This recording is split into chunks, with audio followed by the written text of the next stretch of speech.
Tag your So favorite modern nature pretendian. reveals a shocking discovery. Today's Native Americans were not the first Americans. Okay, that's going to be a little radical. Instead, they left Central Asia and arrived in the Americas in the early AD era. So what people group did they come from? Well, who are their ancestors? And what is their story? Could they be linked to Europeans?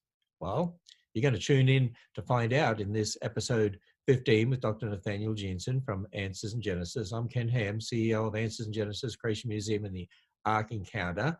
And it's great to have Dr. Jensen doing this particular research. They're not who we think they are. They're Central Asians, emphasizing one of the points that I promised early on in this series. In episode 11, we looked at a revolution in pre-Columbian history. Even in mainstream archaeology, the long-standing stereotypes we've had about who the Native Americans were, whether they were primitive or not, all of these are being overturned even as we speak in mainstream science. And today we want to look at the ancient Native American connection to modern Europe. And to think about why Native Americans would leave Central Asia, let's deal with something more familiar. Let's think in today's terms why people might leave ancestral homelands. And there's many often sad examples we can think of in today's world. What comes to my mind is the refugee crisis. So could any of these explanations have applied historically to this question of today's Native Americans? Is there anything in history that might indicate and give us a clue as to why these people in the early AD era left their ancestral homelands in Asia and came across the Bering Strait? So let's turn our attention now to this region of history.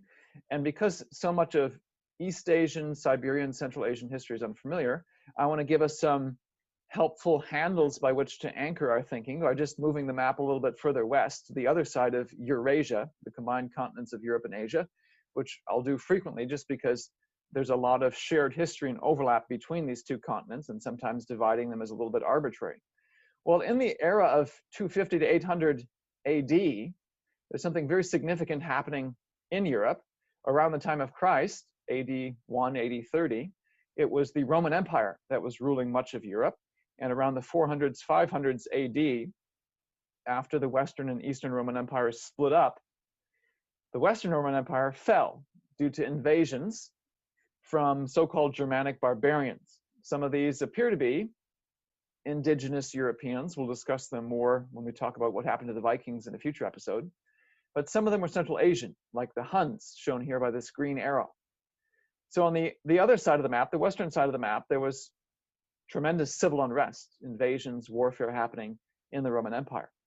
So that's what's happening on the left side. On the right side of the map, the Asian side of the map, you might recall from episode 9 when we discussed Chinese history, that we can summarize East Asian history, at least Chinese history, by a long series of Chinese dynasties that undergo periodic interruptions, usually due to invaders from the north. They're protected geographically in the west, the south, the east.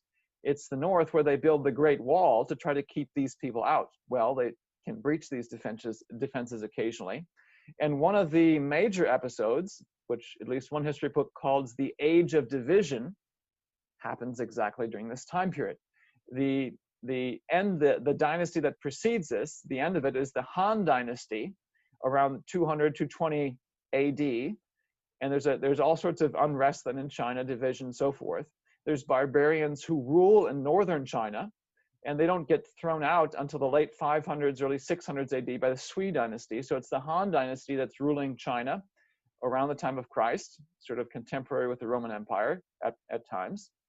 They fall. Lots of division ensues. You have northern barbarian tribes like the Xianbei who are ruling up here and don't get thrown out till late 500s, 600s. And we discussed this when we talked about the ancient Chinese connection to modern Europe. It's this particular branch, this group on the tree that we call Group N, that shows this connection. Well, that's very intriguing. Around the same time that the Native Americans, today's Native Americans, are leaving Asia, you have tremendous upheaval and civil unrest in Asia. And in fact, because you have unrest all across the Asian continent, from Europe, from the Atlantic to the Pacific, this period of history has been given its own name, and the German name they came up with was the Völkerwanderung, or in English, the Great Wandering of Peoples. because there's so much activity in Central Asia, so much movement east and west.